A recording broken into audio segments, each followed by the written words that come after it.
네, 여러분 안녕하시렵니까? 네, 큰돌입니다.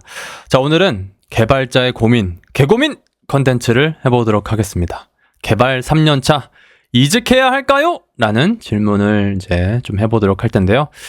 일단은 제가 이제 이런 질문을 처리할 때 조금 이제 유형이 같은 거는 같이 처리를 합니다. 그래서 앞서서는 임상시험 관련한 사람의 질문, 그 다음에 개발 3년차 이렇게 해결을 해보도록 하겠습니다. 이런 질문도 받아주실지는 모르겠지만 답답한 마음에 질문할 기회를 주셔서 여쭤봅니다. 저는 제약 임상시험 산업 종사자입니다. 최근 진로에 대한 고민이 많던 중에 같은 업계의 데이터 매니지먼트 쪽으로 관심이 생겼습니다. 대략적으로 저희 업계의 DM 부서, 데이터 매니지먼트 부서에 대해서 말씀드리면 임상시험 데이터를 표준화된 데이터로 수집하기 위한 코딩을 짜는 업무가 주된 업무라고 할 수 있습니다. 그러니까 데이터 수집 자체가 주된 업무다라는 거죠. 구체적으로 말씀드리면 텍스트로 적혀있는 연구 진행 과정에서 발생하게 될 데이터를 연구자가 효율적으로 기입할 수 있도록 코딩을 하는 업무입니다. 저도 구체적으로는 잘 알지 못하지만 병원에서 연구자들이 수집한 데이터를 입력할 수 있도록 체크박스 만들고요. 그리고 특정 레인지를 벗어난 수치가 기입되면 쿼리를 발생시키는 코딩이라 퀄머신 제가 보기에 아주 고차원적인 코딩 능력보다는 연구에 대한 이해가 더 중요한 직무라고 생각을 합니다. 제가 궁금한 것은 이런 틀이 정해져 있고 단순한 코딩 업무가 인공지능으로 빠른 시일 내에 대체되지 않을까라는 게 제 의문인데, 이렇게 필드에 대한 이해와 보다 단순한 코딩 능력으로 이루어진 직무의 미래 가능성에 대해서 여쭙습니다. 감사합니다. 일단 데이터 매니지먼트라는 거는 크게 봤을 때는 이런 것들을 다 의미를 합니다. 데이터베이스를 관리할 수가 있고요. 데이터 관련 아키텍처, 그러니까 데이터 파이프라인을 관리하는 일, 그리고 데이터에 관한 전처리, 데이터 트랜스포메이션이라고 할 수가 있고, 수많은 도메인의 이제 데이터들이 있다면 그걸 인터그레이션 하는 일도 있고, 그리고 데이터의 퀄리티를 담당하는 일, 뭐 이런 거를 들 수가 있습니다. 일단 질문 주신 것에 하나하나 대답을 하면은 인공지능이 대체할 것인가 라는 질문은 사실은 답변 드리기가 어려워요. 왜냐면은 사실은 다 대체할 수 있다라고 생각을 해요. 요새 뭐 코파일럿도 정말 잘 나오고 프론트엔드나 백엔드나 어떠한 직무에 있어서 인공지능이 나중에 프론트나 백엔드나 어떤 직무에 대해서도 인공지능이 나중에 대체를 할 수가 있겠죠. 그렇죠? 그래서 저는 이제 이러한 답변을 드리기보다는 이 직무가 과연 괜찮은가라는 거에 대해서 좀 답변을 드리고자 합니다. 아까 질문 드렸던 거는 의료 종사자들, 그렇죠? 의료 종사자들이 데이터를 이제 입력할 그런 체크박스, 그렇죠? 설문 폼을 만든다라고 보면 될까요? 그렇죠? 설문 폼을 만들고 여기에 따라서 어떤 API를 콜하고요. 그렇죠? 이 API 내부에서 쿼리를 통해서 데이터를 인설트한다라는 거겠죠. 자, 이 과정에서 보시면은 의료 종사자는 일단은 인구수가 작겠죠. 그쵸? 즉, 트래픽이 낮습니다. 트래픽이 낮고, 사실은 이제 의료 종사자가 이제 입력할 그런 설문폼이기 때문에 그렇게 신경 써야 될 부분은 많지 않다고 생각을 합니다. 그쵸?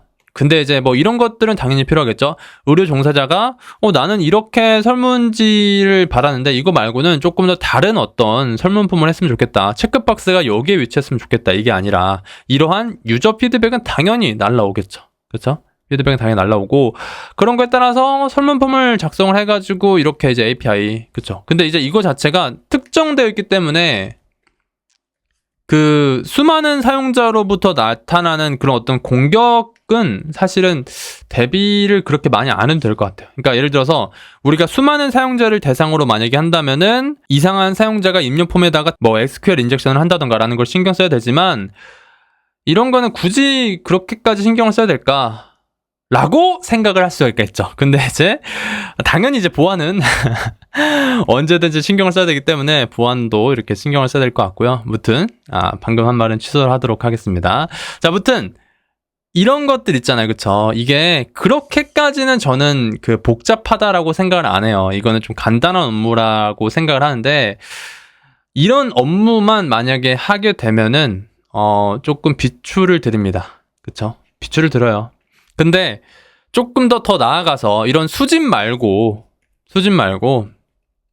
이런 업무를 하고 나중에는 파이프라인도 만들고 그리고 데이터 전처리도 관리하고 데이터 퀄리티도 관리하고 데이터베이스도 관리하는 일까지 이렇게 확장할 수가 있다면 이런 업무는 해도 된다라고 생각합니다. 근데 다만 진짜 이것만 한다. 그러니까 예를 들어서 1, 2, 3, 4 이렇게 되는데 만약에 이것만 하잖아요. 그쵸? 그냥 너 이거 프론트엔드 이것만 관리를 해라고 했을 때는 이거 설문폼을 만드는 거라 이게 되게 업무가 단순해서 비추를 드리고 이거 전체에다가 이렇게 확장할 수 있다면은 저는 추천을 드립니다. 자, 이제 3년차 백엔드 개발자 분의 질문인데 안녕하세요. 저는 3년차 백엔드 개발자입니다. 스타트업에서 시작해서 이직 없이 쭉 한 조직에서 업무 중입니다. 저는 새로운 기술에 그렇게 관심 있는 편은 아니고 버그 수정할 때 좀 짜릿해하는 스타일입니다. 저희 회사 CTO분과 항상 미팅을 하면 다른 회사의 개잘자에 비해 속도가 너무 느리다, 더 빨라야 한다라는 소리를 매년 듣는 것 같네요. 솔직히 3년 동안 일하면서 기본적으로 업무하는 게 익숙해진 것인지 잘한다는 아닌 것 같습니다. 이제 중리어가 되면서 속도 관련 피드백이 점점 부담스러워지고 이 조직에 과연 내가 맞는 인재인가 아니라면 어떤 조직으로 어떤 업무를 하는 곳으로 가야 하지? 하는 고민이 많아져요.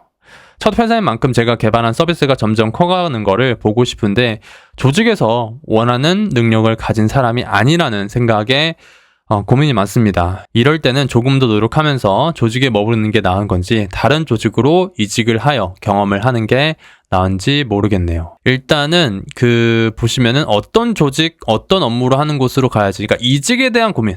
나 어디로 가야 돼? 이직을 만약에 한다면 했을 때는 당연히 저는 예를 들어서 제가 지금 MLOps라는 업무를 하고 있잖아요. 그쵸? 그럼 당연히 이쪽에 관한 걸로 가야죠. 그쵸? 이거는 어쩔 수가 없어요. 그쵸? 그러니까 뭐 이런 건 가능해요. 내가 백엔드를 해요. 그쵸? 근데 저 SRE로 하고 싶다. 이건 서로 연관이 되어 있죠. 그쵸? 이런 건 가능하지만 어떤 도메인 그리고 내가 지금 하는 그 영역 프론트엔드인지 백엔드인지 이런 거는 정해져 있을 거 아니에요. 그쵸? 이런 거에 관해서 괜찮은 기업으로 가시면 되고요. 지금 이분 같은 경우는 피드백이 문제였던 것 같아요. 그러니까 내가 이제 나름 나 좀 개발 뭐 그렇게 잘하는 편은 아니지만 어느 정도는 하고 있어. 근데 피드백 자체가 야 좀 더 좀 느려. 알죠? 피디링 총알 딱 피하면서 느려. 그 장면 알죠? 원피스 이제 루피가 그 2년 동안 이제 수련한 다음에 PC 파스타의 공격을 딱 피하면서 느려 하는 거 알죠? 그죠? 그걸 생각하시면 됩니다. 그래서 지금 이제 그 피드백 주신 분이 루피고요. 그리고 질문자님이 PC 파스타라고 하겠습니다. PC 파스타 맞나요? PC 파스타? 네. 무튼 이런 상황인데 일단은 제가 ESFJ이기 때문에 F의 감성으로 일단 다독여 보도록 하겠습니다. 일단 질문자님, 이 피드백 조금은 좀 상처받을 수가 있을 것 같아요. 왜냐면은 사실 이제 스타트업에서 3년 동안 같이 했다라는 것 자체가 이제 가족 같은 건데 뭐 내가 느릴 수야 있지만 그래도 나름 버그들을 잘 해결하고 있지 않나 라고 할 수 있죠. 그쵸? 그래서 그런 어떤 좀 서운하셨을 그런 감정들 이해를 합니다. 그쵸? 충분히 그럴만해요. 왜냐면 일단 스타트업에서 3년 동안 읽는 것도 사실은 여러분 힘듭니다. 이거 진짜 여러분 알아줘야 돼요.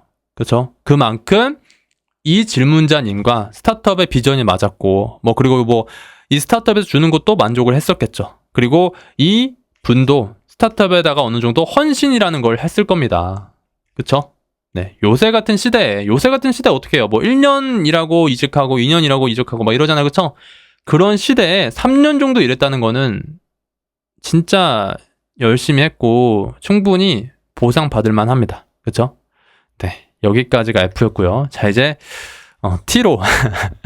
T로 바꿔서 얘기를 하면은 일단은 느리다라고 피드백을 받았죠. 느려. 그쵸? 그럼 뭐가 느린지를 좀 생각을 해봐야 돼요. 자, 첫 번째는 타자 속도입니다. 그쵸? 타자 속도. 이거 좀 느리신 개발자분들 많긴 해요. 그쵸? 자, 타이핑을 연습할 수 있는 그런 사이트들은 정말 많습니다. 제가 하나 보여드리도록 하겠습니다. 이건 이제 타이핑 월크스라는 사이트인데 이런 거 하면서 타이핑을 이제 연습을 하는 거예요.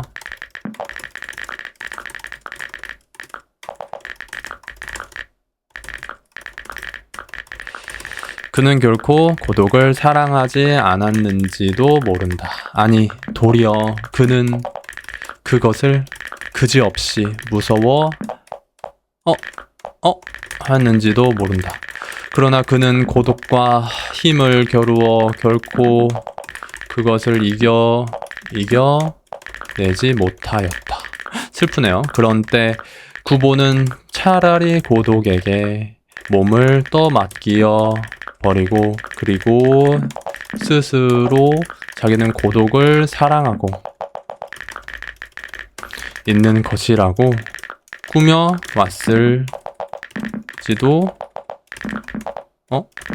왔는지도 모를 일이다. 점점점.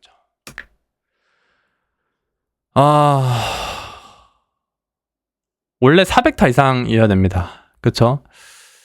일단은 말아먹었는데 이거 말고도 프로그래머한테 이제 좀 괜찮은 이제 타이핑을 연습할 수 있는 그런 사이트를 추천을 드리면은 저는 speedcoder.net, 스피드코더 레이스를 추천을 드리는데, 자, 이거를 하시면은 진짜 실제로 다른 사람들과 이제 붙을 수가 있어요. 그렇죠? 그리고 이제 이거 자체가 뭐 한글이나 영어가 아니라 진짜 실제 코드이기 때문에 이런 재미도 있는 거죠. 그렇죠? 자, 제가 한번 해보도록 하겠습니다.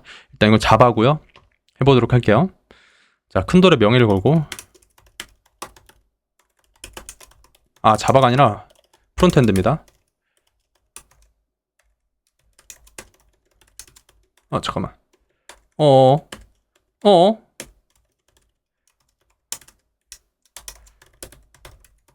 하얀 차 따라올 수 있겠어? 너 너무 느려. 됐습니다. 그쵸? 그러니까 이런 거를 이제 연습을 하면서 충분히 타자 속도를 연습을 할 수가 있다라는 거고요. 그리고 또 어떤 점이 느릴까? 두 번째는 도메인 지식이 느릴 수가 있습니다. 그러니까 내가 일하는 분야가 뭐 핀테크야. 그쵸? 그러니까 투자 관련한 그런 도메인이야. 그러면은 투자에 관한 지식이 있어야 돼요. 뭐 MDD는 뭐인지, 샤프 지수는 뭐인지, 뭐 PER은 뭔지 이런 것들 다 알아야 될 거 아니에요. 그쵸? 이러한 도메인 지식이 부족한가라는 것도 생각을 하셔야 되고요. 세 번째는 실제 어떠한 로직을 구현하는 데 있어서의 구현 속도입니다. 구현. 그러니까 예를 들어서 제가 아주 간단한 DFS를 만든다라고 할게요. 그럼 DFS 어떻게 만들죠? int DFS, int here 이렇게 만들고 if visited here은 return 1, return 0 하고 for int 뭐 there 이렇게 할 수가 있겠죠? 그리고 이제 인점 리스트를 기반으로 한다고 하면은 here 이렇게 하고 DFS there 이렇게 하겠죠. 이렇게 하거나 또는 뭐 이렇게도 할 수가 있겠죠? if visited there이라면은 continue. 그리고 이제 여기다 visited 걸고 이렇게 할 수도 있겠죠. 그렇죠? 이제 그리고 이제 이걸 기반으로 이제 뭐 어떤 자식의 수를 추천한다라고 했을 때는 뭐 이런 식으로도 이렇게 할 수가 있는 거겠죠. 그렇죠? 이렇게 하고 이렇게 하면 되겠죠. 그렇죠?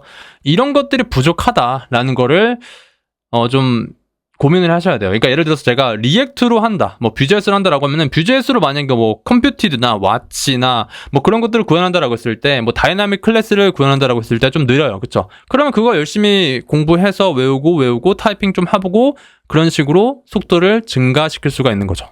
그리고 알고리즘 실력이 낮을 수도 있어요. 그러니까 알고리즘 실력이 낮아서 느릴 수도 있습니다. 그러니까 예를 들어서 자, 어떤 인터벌마다 어떠한 요소, 뭐 어떤 사람이 이렇게 들어와요. 그쵸? 이렇게 사람이 들어오는데 이 사람이 들어올 때 또 어떠한 인터벌마다 쿼리가 발생이 돼요. 그 사람들 중에서, 그러니까 예를 들어서 사람이 들어왔을 때 그 키와 몸무게가 주어진다라고 했을 때 키가 가장 큰 사람을 매번 이렇게 좀 이렇게 해야 되는 그런 문제가 있다라고 할게요. 그쵸? 그러니까 키가 가장 큰 사람을 뭐 내보내야 된다라는 로직이 있다라고 할게요. 이때 어떤 자료 구조를 써야 될까? 그쵸? 이때는 이런 걸 생각할 수가 있겠죠. 그냥 어떤 배열을 만들고요. 그 배열을 계속해서 매번 정렬을 하고요. 그 다음에 그 정렬해서 뭐 내림차순 정렬을 하게 되면은 가장 앞쪽에 있는 거를 출력을 한다라고도 만들 수가 있겠죠. 그쵸? 근데 이것과 또는 우선순위 큐도 생각을 할 수가 있는 거예요. 우선순위 큐는 뭐죠? 자동 정렬이 되죠. 그렇죠? 자동 정렬이 되기 때문에 키를 기반으로 우선순위 큐를 넣게 되면은 키가 가장 큰 게 우선순위 큐의 가장 상단에 있기 때문에 이걸 기반으로도 할 수가 있다라는 거예요. 그러니까 이런 알고리즘을 모르냐 또는 뭐 아냐 라는 거에 대한 차이점을 기반으로 나는 이렇게 짰는데 알고 보니까 너무 효율성이 떨어져. 그러다가 이렇게 바꿀 수도 있겠죠. 근데 만약에 내가 알고리즘이나 자료 구조에 대해서 조금 더 잘 안다면 그렇게 바꿀 필요 없지? 애초에 이것부터 이렇게 할 수가 있겠죠. 그러니까 내가 알고 있는 지식은 시간 복잡도가 5도 n제곱 이 정도밖에 모르는데 사실 알고 보니까 5도 n의 세개가 있고 5도 n 로그 n의 세개가 있다라는 거예요. 그러니까 이거를 조금 더 간단하게 설명을 하면은 5도 n제곱은 조금은 보통적으로 봤을 때는 조금 더 비효율적인 알고리즘입니다. 근데 5도 n이나 5도 n 로그 n은 보통은 효율적인 알고리즘이다라고 생각을 해요. 그쵸? 네, 그래서 지금 내가 알고 있는 이 알고리즘의 지식 자체가 비효율적인 알고리즘이기 때문에 내가 이렇게 짜놨더니 나중에 이렇게 바꿔야 할 일이 생겨서 그것 때문에 속도가 안 나는지 또 생각을 해봐야 된다라는 거예요. 네, 이 정도를 했으면은 할 만큼 했습니다. 그쵸? 이 정도를 했고 좀 빨라졌는데도 계속 피드백이 좀 이상하게 들어와요. 그쵸? 그러면 이직을 생각을 하는 겁니다. 이직의 가장 베스트는 뭐냐면 일단은 다른 기업, 그러니까 지금의 회사한테 얘기를 하지 말고요. 다른 기업에다가 나 이 정도 한다. 오퍼 넣어가지고 이제 오퍼 받아가지고 카운터오퍼를 하는 거죠. 그러니까 나 사실은 이런 기업에서 카운터오퍼, 이런 제시를 받았는데, 이런 연봉 제시를 받았는데 혹시 이 정도 연봉 챙겨줄 수 있냐라고 이제 물어보는 거죠. 그리고 나서 이 회사 조건, 이 회사는 재택근무가 됩니다. 이 회사는 재택근무가 안 됩니다. 이 회사는요 사실 뭐 월 얼마를 줘요. 이 회사는요 월 얼마를 안 줘요. 이런 식으로 회사의 조건을 따져서 그 다음에 고민하고 이직을 하시면 될 것 같습니다. 그쵸? 스타트업에서 3년 정도 있는 거 되게 쉽지 않은 일인데 충분히 열심히 노력하셨고 부족한 점이 있으면은 노력하시면 될 것 같습니다. 네, 오늘은 여기까지.